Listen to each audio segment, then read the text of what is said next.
दोस्तों, प्यार, मोहब्बत, इश्क, इनके बारे में आपने ढेर सारी कहानियाँ और ढेर सारी बातें सुनी होंगी।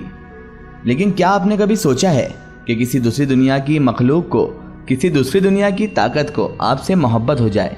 जी हाँ, ऐसा बिल्कुल होता है। ऐसा होता ही नहीं बल्कि इसका सबूत भी दुनिया में कई स्टोरीज में और कई लोगों के साथ मौजूद है। कई लोग इस बात की गवाही देते हैं कि उन पर दूसरी दुनिया की मखलूकात आशिक हो गई।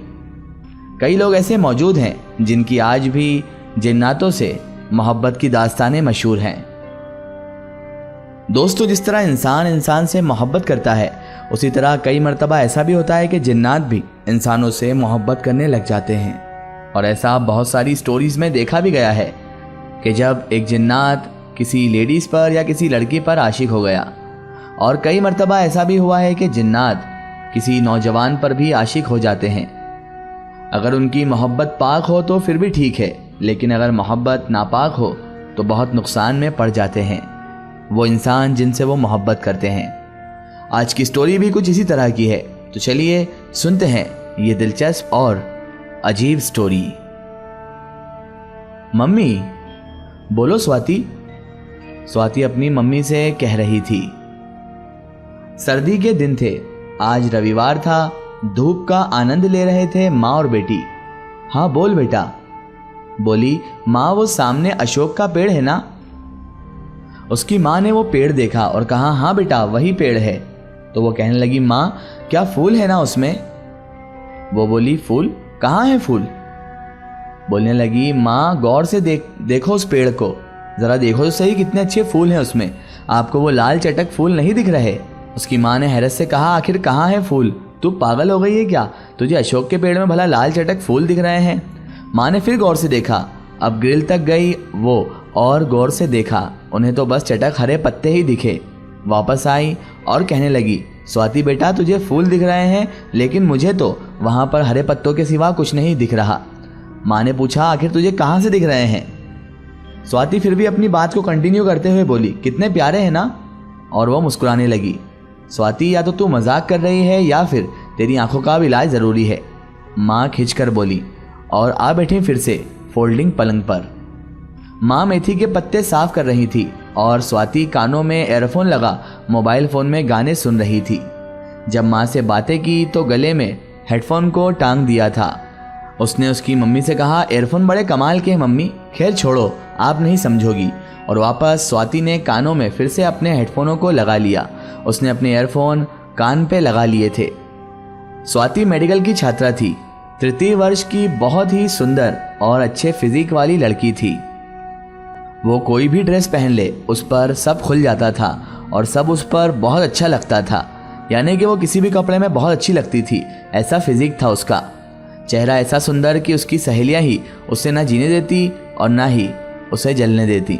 सुलझे हुए व्यक्तित्व वाली स्वाति नए ज़माने की हवा से दूर है, साड़ी पहनती है कभी कभी और कभी कभी सलवार सूट।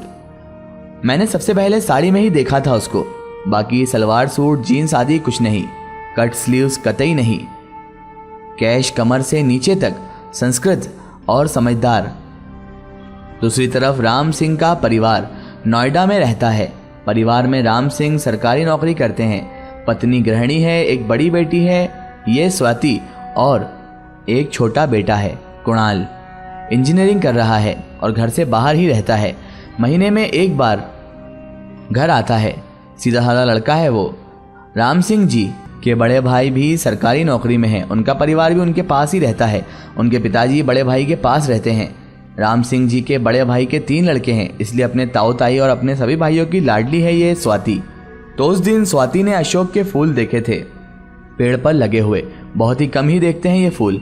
अशोक का वृक्ष चाहे वृद्ध हो, ठूठ बन गिर जाए, फूल नहीं देता जब तक कि कोई रजस्वला कन्या उसको स्पर्श ना करे। इससे पहले भी कोई 10 दिन पहले स्वाति जब स्नान करने गई थी तो बाल्टी के पानी में उसको अजीब से छोटे छोटे नीले रंग के फूल मिले थे। उसने उनको निकाल लिया था और बाहर जब स्नान कर लिया तो बदन के कोने कोने से एक भीनी भीनी सुगंध बनी रही। अगले दिन तक उसके सहपाठी भी यानी उसके साथ पढ़ने वाले लोग भी आश्चर्यचकित थे कि पूरी कक्षा में ये सुगंध आखिर आ कहाँ से रही है, जिसे छू जाए वही महक जाए, ऐसी सुगंध थी वो। और हैरत की बात यह थी कि स्वाति को यह सुगंध नहीं आ रही थी, लेकिन उसके पास से सब लोगों को ये खुशबू आ रही थी। और जब वो लौटी कक्षा से तो गुसल खाने में रखे हुए वो फूल थे, वो अब वहाँ पर मौजूद ही नहीं थे। शायद माँ ने फेंक दिए हों, यही सोचा उसने और बात आई गई हो गई। लेकिन कमाल की बात यह थी कि स्वाति के जिस्म से अभी भी वो खुशबू आ रही थी, लेकिन दूसरों को उसे नहीं आ रही थी। पता नहीं कौन रख के गया था वो फूल। 2 दिन बाद की बात होगी। अपनी कक्षा में थी उस दिन स्वाति और उसके साथ में उसकी 2 सहेलियां थी जिनसे वो खुलकर बात करती थी। एक जिला सागर मध्य प्रदेश से थी कामना और एक ऊना हिमाचल प्रदेश से पारुल। कामना को प्यास लगी तो उसने कहा चलो पानी पीने संग में चलते हैं। स्वाति और पारुल भी बाहर चली गईं।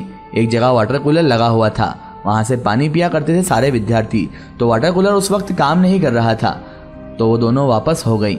अब बाद में कैंटीन से पीना पड़ता उनको पानी, इसीलिए उन्होंने सोचा कि क्यों ना किसी से मांग लिया जाए। उन्होंने सोचा फिर रहने ही दो, समय भी हो चला था। आकर बैठ गए वो दोनों। कुछ ही देर में स्वाति गई पानी पीने और स्वाति ने वाटर कूलर की टंकी के नीचे रखा गिलास उठाया तो पानी वाटर कूलर में से ऑटोमेटिकली आने लग गया। लेकिन गिलास में कुछ होने की वजह से स्वाति ने गिलास फेंक दिया और पानी पीकर वापस हुई कक्षा की ओर। कक्षा का समय समाप्त हुआ तो अब ये तीनों कैंटीन चली गई। कामना और पारुल ने पानी पिया सबसे पहले और ले आई स्वाति के लिए भी पानी। स्वाति ने मना किया तो उन्होंने कहा स्वाति प्यासी रहेगी क्या? तो उसने कहा कि नहीं, मैं प्यासी क्यों रहूँगी, पानी तो पी लिया मैंने। तो कामना और पारुल दोनों ने पूछा जब वाटर कूलर ख़राब था तूने पानी कहाँ से पी लिया? तो स्वाति ने कहा वहीं से, वाटर कूलर से ही पिया है मैंने। तो वो बोली लेकिन वो तो ख़राब था। स्वाति ने कहा तुम लोग पागल हो चुके हो, जाकर देखो चल रहा है वाटर कूलर। तभी अचानक आवाज़ आई एक लड़के की। ये अरिदमन था, लखनऊ से था वो, साथ ही पढ़ता था उनके। उसने आकर कहा कि सही कह रही हैं ये लोग, वाटर कूलर में बिल्कुल भी पानी नहीं है। अरिदमन की बात सुनकर स्वाति ने कहा ऐसा नहीं हो सकता। तो वो तीनों कहने लगे कि चलो हमारे साथ चलकर देख लो। वो जैसे ही वाटर कूलर के करीब गए तो वहाँ पर स्विच ऑफ था उसका, पानी उसके अंदर नाम को भी नहीं था उसमें। अब तूने क्या सपने में पिया पानी? कामना बोली। उसने कहा मेरा यकीन कर, मैंने यहीं से पिया था पानी। और तब उसने डस्टबिन में झांका, एक ही गिलास पड़ा था, वो भी स्वाति का। वो गिलास उन दोनों ने भी देखा। अब वे भी सन्न रह गए, ऐसा कैसे हो सकता है? वाटर कूलर बंद, स्विच ऑफ, लेकिन डस्टबिन में पानी का गिलास। क्या माना जाए इसे, कैसे आया पानी? खैर ज़्यादा माथापच्ची नहीं की, उन्होंने सीधा कैंटीन गई और अपना खाना खाया। लेकिन स्वाति के मन में यह बात घूमती ही रही, जब वो बंद था तो पानी आया कैसे? शायद कुछ पलों के लिए चल पड़ा होगा वो वाटर कूलर, या बचा हुआ पानी आ गया होगा। जब उत्तर नहीं मिलता तो मानव मस्तिष्क उसको भूलना ही बेहतर समझता है, और वो तो भूल भी गई। आया होगा, कैसे आया होगा पता नहीं। 3 दिन बाद की बात है, अपने घर में ही थी स्वाति। रात का समय था, अपनी पढ़ाई कर रही थी और वो इसी सिलसिले में उसे एक किताब की तलाश थी। पूरा कमरा छान मारा उसने, अपना फर्श अर्श सब देख लिया, लेकिन वो किताब नहीं मिली। और उसका मिलना बेहद ज़रूरी भी था, क्योंकि कल उसे जमा करना था। इसका एक स्टोरी हम देखेंगे इसके अगले पार्ट में। दोस्तों, अगर आप भी अपनी ज़िंदगी की कोई सच्ची कहानी या सच्ची घटना हमारे चैनल से शेयर करवाना चाहते हैं और आप चाहते हैं कि आपकी स्टोरी भी माय स्टोरी बुक चैनल से शेयर हो, तो आप हमें हमारे फेसबुक पेज पर कांटेक्ट कर सकते हैं और अपनी स्टोरी वहां पर हमें बता सकते हैं।